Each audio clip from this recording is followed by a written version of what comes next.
Tu veux savoir comment se sont passées mes premières 48 heures après avoir fui un conjoint violent? Alors suis-moi, je t'explique tout ça. Mais avant toute chose, bah oui, jingle! Si tu viens d'arriver sur cette chaîne, bienvenue à toi. Je me présente. Moi, c'est Vanessa. Il y a quelques années, je suis sortie d'une relation toxique avec un homme violent. J'étais ce qu'on appelle plus couramment une victime de violence conjugale. Aujourd'hui, je mets mon expérience à ton service pour devenir la personne que tu as toujours rêvé d'être, pour renaître. Et aujourd'hui, on va aborder un sujet dont on ne parle que trop peu. Les premières 48 heures après avoir fui un conjoint violent. Les premières 48 heures après avoir fui, personne t'en parle. On te fait croire que partir, c'est le plus dur. Alors, oui, c'est dur, qu'on s'entende bien. C'est même super dur.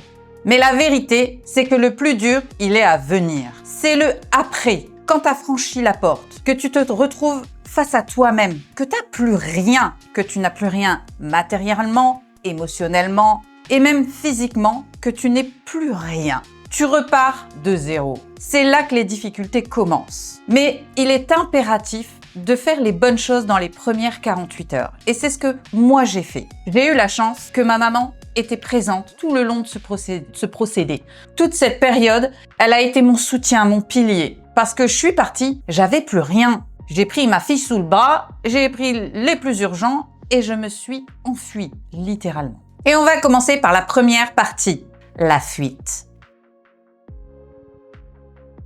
Je me souviens de ce jour-là. Alors, je ne vais pas rentrer dans les détails du déclic. Je vous mets en descriptif le lien de la vidéo où je vous explique tout ce qui s'est passé, tout ce qui a été mon déclic pour partir. Vous trouvez ça, vous pouvez également le retrouver dans ma playlist Journal intime où vous avez tous les détails. Vous n'avez plus qu'à visionner. Et je me souviens de ce jour-là, le jour de mon départ. Je m'en souviens comme si c'était hier. Malheureusement, c'est quelque chose qu'on n'oublie pas. J'avais eu les coups de trop. J'avais eu les douleurs et les larmes de trop, les violences de trop. J'étais mal, j'avais la tête qui tournait, je faisais que vomir, j'étais vraiment pas bien, que ce soit psychologiquement ou physiquement. J'ai regardé ma fille et j'ai su que c'était le moment. J'ai attendu qu'il parte travailler, j'ai pris ma fille sous le bras, Lilou n'avait que 6 mois à l'époque. J'ai rassemblé le strict minimum me concernant et j'ai pris tout ce qui était attenant à Lilou et j'ai tout casé dans la voiture. Je l'ai attaché dans son cosy et je suis partie. J'ai franchi la porte sans me retourner. Parce qu'au fond, je savais que si je regardais ne serait-ce qu'une seconde de plus derrière moi, je replongerais. J'oserais plus. Là, j'étais dans une dynamique où c'était pas ma volonté qui parlait, c'était mon instinct de survie. Tu sais, ce sentiment que t'as dans le cœur qui te dit que si tu pars pas maintenant, tu vas mourir. Voilà, tu ne survivras plus. C'est violent, je le sais, mais c'était réel. Tout mon corps, mon âme me hurlait de partir, qu'il en venait de ma vie et de celle de ma fille. J'avais plus le choix, il fallait que je me sauve. Et c'est ce que j'ai fait. Je me suis littéralement enfuie. Je me suis sauvée comme une voleuse. Parce qu'il en venait de ma survie. C'était plus une histoire de bien-être, c'était plus une histoire de bonheur ou quoi que ce soit d'autre. C'était de la survie plus même. Cet instinct qui te hurle de te protéger et de protéger ton enfant. Alors c'est ce que j'ai fait. Je suis partie et j'ai été me réfugier chez ma mère. Oui, c'est cliché, hein, de se dire, voilà, la meuf, elle a un enfant et elle va se réfugier chez sa mère. Mais oui, c'est ce que j'ai fait et je ne regrette pas. J'ai pris tout ce qui était important, à mes yeux du moins. Les affaires de Lilou, ses doudous, son lit, enfin tout ce qui faisait son univers. Moi, j'ai mis un maximum d'affaires dans la valise. J'ai pris mes papiers, les papiers de Lilou et je me suis enfuie, mais rapidement. Arrivée chez ma mère, elle l'a vu tout de suite. Bon, j'avais le couple marine d'un autre côté, ça laissait pas à confusion non plus. Mais elle m'a vu livide, pas bien, et elle a vu mon coup et elle a compris. Ça a été un moment vraiment compliqué, parce que j'ai tout lâché. J'avais fait un truc qui me terrorisait. Je sais pas comment vous l'expliquer. Vous savez, ce sentiment qui vous prend à la gorge, qui vous empêche de respirer. J'avais le cœur qui pompait à 100 à l'heure. J'ai cru que je faisais une crise cardiaque tellement que j'étais pas bien. Je faisais que vomir, j'étais nauséeuse, j'avais la tête qui tournait. Ça n'allait pas physiquement et je savais pas d'où ça venait. Je me suis littéralement effondrée dans les bras de ma mère et j'ai tout raconté. J'ai dit tout ce que j'avais pas dit, tout ce que je subissais, tout ce qui m'avait fait et surtout ce qui s'était passé.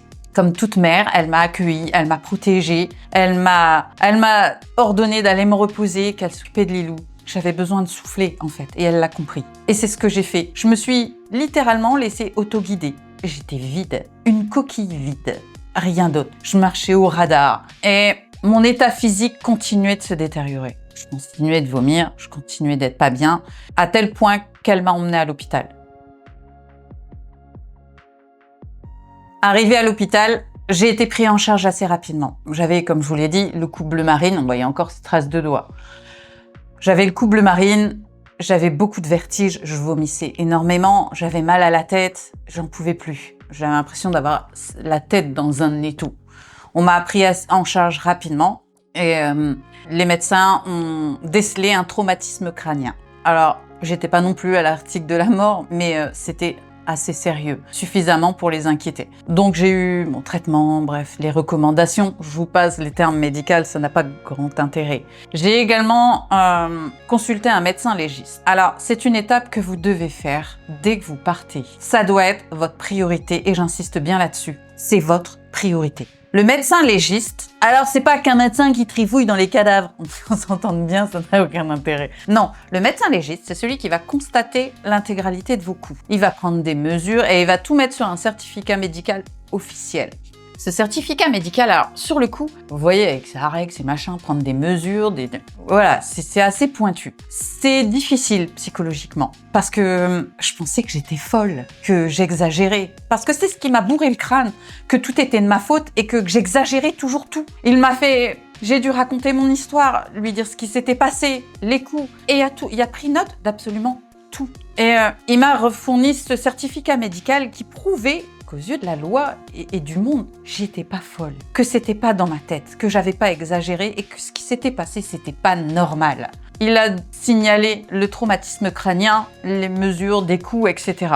Ce petit papier qui paraissait rien, c'est une feuille A4, un certificat médical basique, mais pour moi, c'était absolument tout ce dont j'avais besoin. Quelqu'un reconnaissait que j'étais pas dingue, que c'était pas dans ma tête, que c'était réel, que ce que j'avais vécu, c'était mal, et que c'était pas de ma faute, et que j'avais eu raison de partir. J'ai également, ce jour-là, vu une psychologue, la psychologue de l'hôpital qui est passée me voir, avec qui on a discuté et qui m'a beaucoup fait de bien. Ça m'a fait du bien parce qu'elle m'a ouvert les yeux en me disant que elle m'a tendu un miroir et elle m'a fait regarder toutes les marques. Alors moi, je me regardais pas, j'arrivais pas à me regarder. Mais j'ai regardé toutes mes marques. Et elle m'a fait comprendre que ça, c'était pas normal. Et surtout, plus important encore, c'était pas de ma faute. Que c'était de sa faute à lui. Et uniquement lui. Je me suis sentie libérée. Et surtout, j'ai compris que j'avais sauvé ma fille.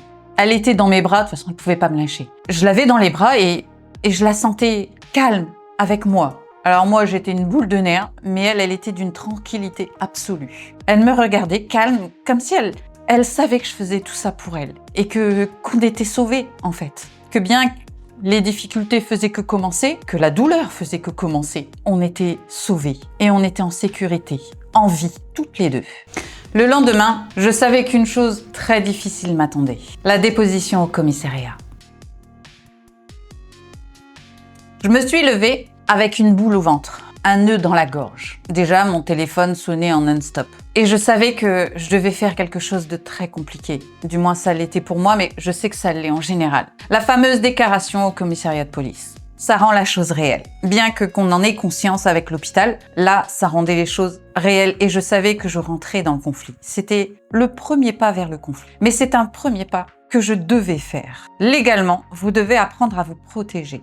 Et la police, cette fameuse déclaration, elle est vitale. Vous devez la faire très rapidement. C'est ce qui va vous protéger légalement. Je partais avec ma fille et je quittais le domicile conjugal. C'était de mon propre chef. C'était à moi de faire les démarches pour me protéger un maximum. Et c'est ce que j'ai fait. On a commencé avec une main courante pour signaler qu'effectivement, j'avais quitté le domicile conjugal avec ma fille. Et ensuite, on a fait le plus dur, le dépôt de plainte pour violence conjugale. Je sais qu'au début, on ne veut pas le faire, mais il faut le faire. Peu importe que ça débouche sur quelque chose ou non. C'est une déclaration qui va vous protéger légalement. On ne pourra rien vous reprocher. Vous allez signaler tout ce qui s'est passé. Et c'est ce que j'ai fait. J'ai dû détailler. Les moindres détails ont été retranscrits dans la plainte. C'était dur. J'ai pleuré. Beaucoup. Mais c'était important de le faire. J'ai fourni le certificat médical du médecin légiste qui stipulait tous les coûts, etc. Et le dossier a été lancé. Cette étape, elle paraît insurmontable. Je vais être honnête, ça te semble insurmontable. T'as l'impression que tout est compliqué et que tout fait mal. et que tu dois revivre encore et encore cette horreur que tu as juste envie, c'est oublier en fait. Mais on l'a fait. Je l'ai fait parce qu'il fallait le faire, je devais protéger Lilou, je devais surtout conserver sa garde. Et tout ça m'aidait à mettre un maximum de choses de mon côté. J'avais fait les choses dans les règles, dans le bon ordre et je savais que je pouvais la protéger et me protéger aussi. Donc on a fait tout le nécessaire et bien que ça a été difficile, c'était impératif de le faire.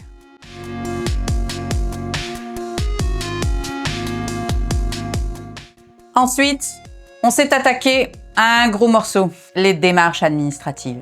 Je vous rappelle que je suis partie sans rien. J'avais ni travail, ni logement, j'avais aucune ressource parce que lui gagnait bien sa vie. Donc forcément, tout était mis en place pour que ça soit compliqué. Je devais me reconstruire intégralement et pour ça, il fallait commencer du début. On a commencé par le commencement, la caisse d'allocation familiale. La CAF. Je me suis enregistrée, j'ai expliqué ma situation, ce qu'il en était, ce que je devais faire. Et j'ai été super bien reçue. La dame à l'époque qui m'a reçue, elle a été d'une bienveillance absolue. Elle a fait tout le nécessaire pour que tout soit fait le plus rapidement possible. Et surtout, que j'ai accès à tout ce dont j'avais le droit. Et vous avez beaucoup de droits qu'on ne connaît pas forcément, surtout si on n'y a jamais eu recours. Moi, j'avais toujours travaillé, donc finalement, j'avais que peu de problèmes de ce côté-là. Et grâce à elle, elle m'a ouvert des possibilités et surtout des sources de revenus en attendant de pouvoir travailler. Ça a été une démarche absolument impérative.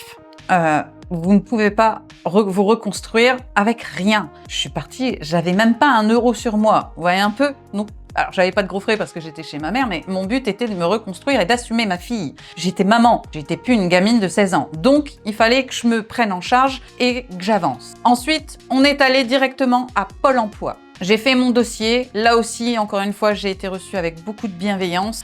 J'ai fait toutes les démarches nécessaires pour trouver un emploi le plus rapidement possible. Alors, j'avais la chance d'avoir quand même pas mal de cordes à mon arc. J'ai une base administrative puisque j'ai un diplôme de secrétariat. J'ai beaucoup travaillé comme commercial, donc c'est des emplois qui sont assez faciles à trouver. Donc, j'avais de quoi faire. En plus de ça, j'avais ma mère qui pouvait me garder ma fille. C'était un vrai plus, on va pas se mentir. Une fois que Pôle emploi, tout avait été fait, tout avait été carré, je vous raconte pas, j'étais épuisée. Mais ça faisait que commencer parce que j'avais pas fini. J'ai renquillé directement chez tous les bailleurs sociaux possibles et imaginables. Alors aujourd'hui, je sais qu'il y a un numéro unique, mais à l'époque, il n'y en avait pas et il fallait tous les faire. J'ai fait tous les bailleurs sociaux qu'il pouvait y avoir dans ma région pour constituer mon dossier. Alors j'avais récupéré tous mes papiers, vous vous souvenez, en partant, j'avais pris tous nos papiers. Et j'ai constitué... Franchement, j'en ai fait 5 ou 6. Sur l'île, il y a beaucoup de bailleurs. Donc, je les ai tous faits. J'ai fait tous mes dossiers chez chacun de ces bailleurs pour trouver un logement pour moi et ma fille le plus rapidement possible. Je ne voulais pas rester à la charge de ma mère trop longtemps. J'avais besoin de me reconstruire, mais j'avais besoin de me retrouver moi en tant qu'adulte, pas de moi dépendante d'encore quelqu'un. J'avais besoin de me prendre en charge, même si c'était dur. Et c'est ce que j'ai fait. Ces 3 choses-là, vous devez les faire en priorité. Faire en sorte d'avoir une source de revenus. On vit pas d'amour et d'eau fraîche. D'ailleurs, on n'avait même pas d'amour. Alors comme ça, clairement, on vit pas d'eau fraîche.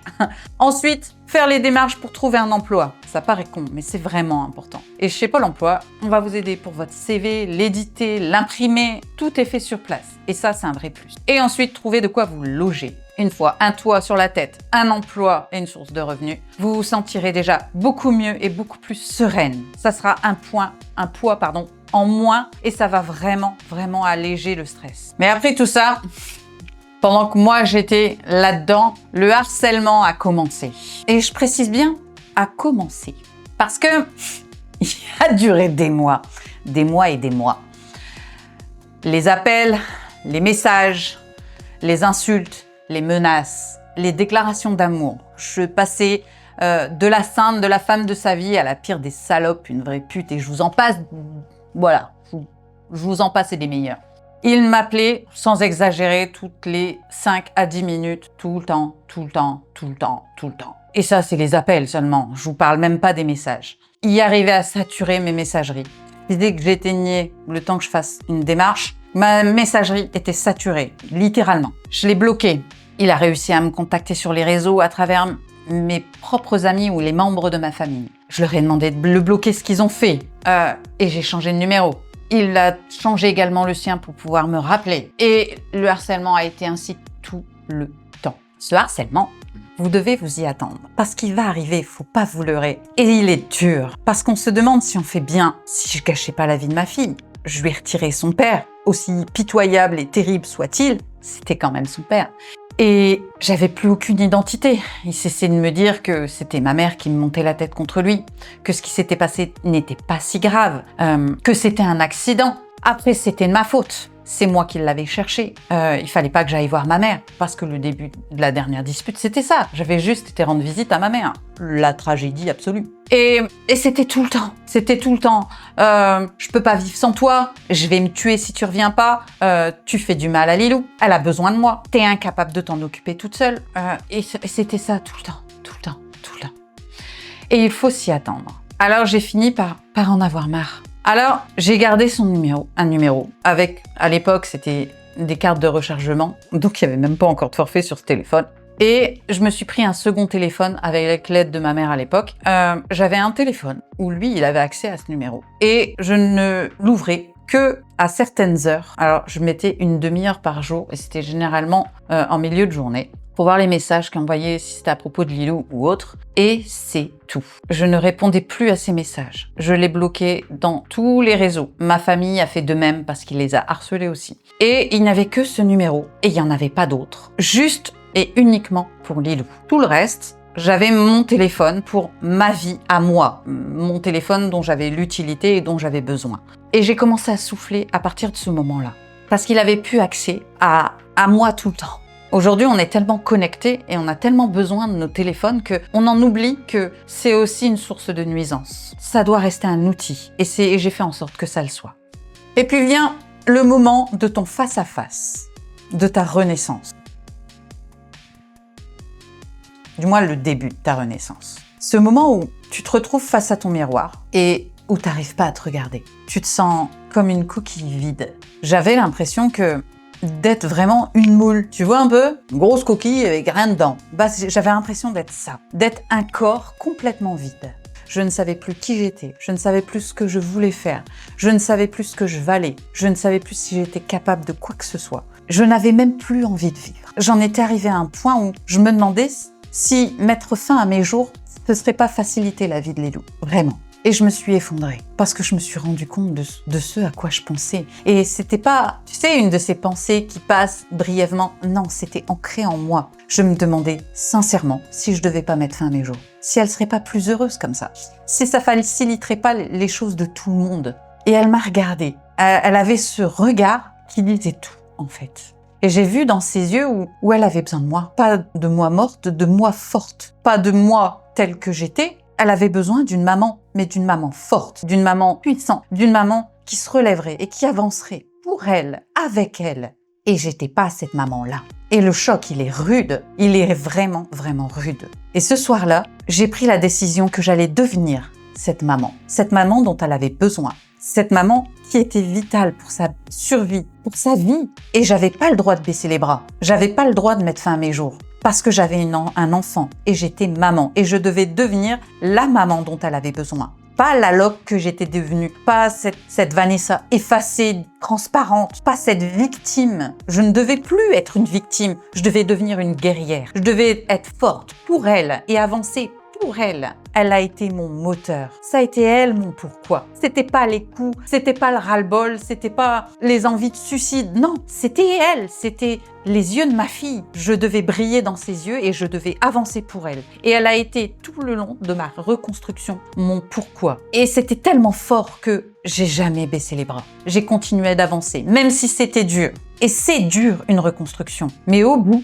tu t'en sors et que tu te rends compte que tu es devenu ce modèle, cette personne dont elle est fière. Tu comprends que tu as bien fait et tu es fière de ton parcours. Et c'est ce qui m'est arrivé. Ce soir-là, je me suis relevée. J'ai pris un cahier basique et j'ai commencé mon premier journaling. C'était même pas dans un vrai carnet. C'était un simple cahier de brouillon. Tu sais, les cahiers de brouillon que tu as dans les lots, là, où toutes les pages, elles se déchirent au fur et à mesure où tu écris. Ce cahier de merde. Et j'ai commencé à faire mon premier journaling sur ce petit cahier de rien du tout. Et j'ai écrit sans arrêt. Et ça a été le début, le déclenchement. Et c'est ça que tu dois avoir. Au bout de ces 48 heures, une fois que tu as fait tout ce que tu devais, tu dois faire face à ce que tu es aujourd'hui. Pas ce que tu as été, pas ce que tu veux devenir. Non, ce que tu es, dans quel état tu te trouves et ce que tu dois faire pour changer. Tu ne peux pas reconstruire quelque chose si tu ne sais pas ce qui a été brisé. Tout n'est pas toujours noir, mais il faut passer par cette étape pour savoir sur quoi tu dois travailler. Sur ton mindset, sur ta façon d'être, sur tes projets d'avenir. Mais dans les 48 heures, on va être honnête, t'as pas de projet d'avenir, tu veux survivre. Tu veux juste survivre. Et c'est pas une mince affaire. Donc tu fais ton état des lieux. Un état des lieux global de ce que tu es, ce que tu as vécu, ce que tu ressens et dans quel état tu te trouves aujourd'hui. Et ensuite, tu passes à ta reconstruction. Qu'est-ce qui va devoir changer? Qu'est-ce que tu veux devenir? Ce que tu veux, ce que tu ne veux plus. Et tu notes tout. Le fait de noter les choses, ça va les rendre réelles. Ça va te mettre dans une dynamique d'action. Et le vrai changement, il n'est pas dans la préparation, il est dans l'action. Tu dois te mettre en mouvement et ne jamais t'arrêter. Installe des routines, mets-toi des objectifs et avance dans ce domaine-là. Parce que c'est ça qui va te faire changer, c'est ça qui va te faire évoluer et te transformer en la personne que toi tu veux, que toi tu auras décidé. En conclusion, je te dirais que les premières 48 heures, c'est un tsunami, littéralement. On vacille entre le mal-être, le bonheur d'être vivante et d'avoir réussi à partir. Parce que ça, tu peux en être fier, bien que ça soit pas le plus dur. C'est déjà très dur. T'as déjà fait le premier pas. Maintenant, il faut enclencher le deuxième. Et tu vas devoir te confronter à une réalité. Tu dois faire ton état des lieux. Et tu as un certain nombre de démarches à faire pour ta propre sécurité et ton propre bien-être qui va te confronter à une réalité. Ta vie, elle recommence. Et tu ne sais absolument pas, je dis bien absolument pas, ce que tu vas devenir. Il est impératif de te rendre compte que ta vie, elle se termine là. Et un nouveau chapitre se réouvre. C'est pas la fin d'une vie, c'est juste la fin d'un chapitre. Mais tu vas devoir avancer à l'aveugle parce que tu ne sais pas du tout ce qui t'attend. Tu ne sais pas ce que tu veux. Tu ne sais pas où tu vas. Ce que tu sais, c'est ce que tu ne veux plus, ce que tu as laissé derrière toi. Se concentrer les premières 48 heures sur ce que tu dois faire, le médecin légiste, les soins si tu en as besoin comme c'était mon cas, la recherche d'un logement, d'un emploi, de ressources, tout ça, tu les fais les 40 premières heures. C'est important de tout mettre à plat, de tout faire ce qu'il y a à faire, même si c'est pénible, même si c'est dur, même si ça fait mal et même si tu n'en as pas envie.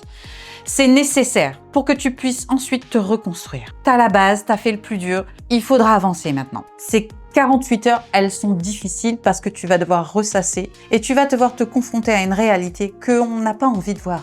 On n'a pas envie de voir qu'on n'a pas réussi. On n'a pas envie de voir qu'on s'est fait malmener, qu'on s'est fait démolir, qu'on s'est fait détruire. On n'a pas envie de se confronter aux humiliations, au harcèlement, au côté légal des choses. On a tendance à oublier, mais je me sentais humiliée au commissariat de raconter mon histoire de ce que j'avais supporté. J'en avais honte. Et ça, j'ai dû me confronter à cette honte. Ce statut de victime qui était tellement lourd à porter et que je ne voulais plus. Et ces 48 premières heures, elles sont nécessaires à tout ça. Elles rendent ton départ réel et définitif. Une fois que je suis passée au commissariat, par exemple, je savais que je reviendrais plus. J'avais fait quelque chose de concret. J'avais fait quelque chose d'humiliant. Et il n'était pas question que je l'ai fait pour rien. Revenir en arrière aurait été encore plus humiliant que ce que j'ai subi. Alors, c'était une frontière psychologique qui m'a fait dépasser un stade. Une fois la chose faite, il n'était plus question de revenir en arrière. Et ça, c'est important. Dis-toi que ta reconstruction, elle commence là. Tu t'es réveillé. Tu t'es confronté à toi-même. Tu as fait ce qu'il fallait faire. Les démarches pour rendre cet acte, cette décision définitive. Maintenant, tu vas pouvoir te reconstruire. Tu vas pouvoir tout réapprendre et te réinventer. Tu n'as pas perdu ton temps. Tu as appris. Tu n'es pas quelqu'un d'invisible ou d'inexistante. Tu renais. Tu te construis. Tu es un chantier en construction. Tu apprends. Tu te développes et tu vas avancer maintenant. Tu as pris une décision difficile et éprouvante et maintenant tu avances. Tu vas te reconstruire. C'est un état difficile mais c'est un état temporaire. Ouais, c'est temporaire. Parce qu'au bout du tunnel, tu as cette lumière, ce bonheur, cet accès qui pour l'instant te semble tellement impossible. Il est là, il est réel. Chaque pas que tu vas faire à partir de maintenant, c'est un pas en direction de ton propre bonheur. Le vrai cette fois. Tu vas avoir de nombreuses étapes, de nombreuses difficultés, mais tu vas avancer et tu vas finir par réussir à obtenir ce bonheur. Je l'ai aujourd'hui. Je suis maman de 3 enfants, je suis mariée à un homme fabuleux et je vis ma vie de rêve. Toi aussi, tu peux vivre la tienne. Et toi aussi, tu peux atteindre ces objectifs-là. Ça prendra du temps. Tu vas devoir apprendre à t'aimer, à te construire, mais c'est un bonheur qui est à ta portée.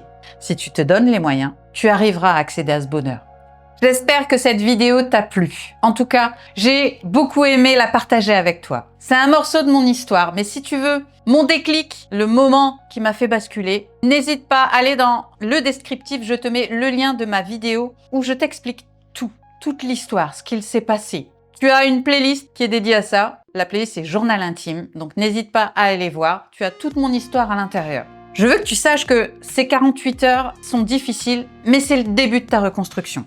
Donc si toi aussi, tu as envie de te lancer et tu as envie aussi d'accéder à ce bonheur et à te reconstruire, note-moi 48 heures en commentaire et n'hésite pas à me rejoindre par message ou sur Instagram, puisque j'ai une page Instagram sur laquelle on peut discuter. Je serai ravie de t'y retrouver.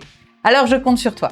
N'hésite pas également à t'abonner à la chaîne. Toi, je le rappelle, c'est gratuit. Mais pour moi, c'est super important. Donc, n'hésite pas à t'abonner, à cliquer sur la petite cloche, histoire d'être averti de toutes les nouvelles vidéos en temps réel. Et surtout, partage la chaîne parmi tes amis. Plus tu partageras et plus on pourra aider de femmes à travers le monde. Et ça, c'est plutôt cool. Et n'oublie pas qu'une femme inarrêtable ne demande pas la permission d'exister. Elle existe, elle change et elle avance. Et quant à moi, bien ma foi, je te dis à bientôt dans une prochaine vidéo. Bye!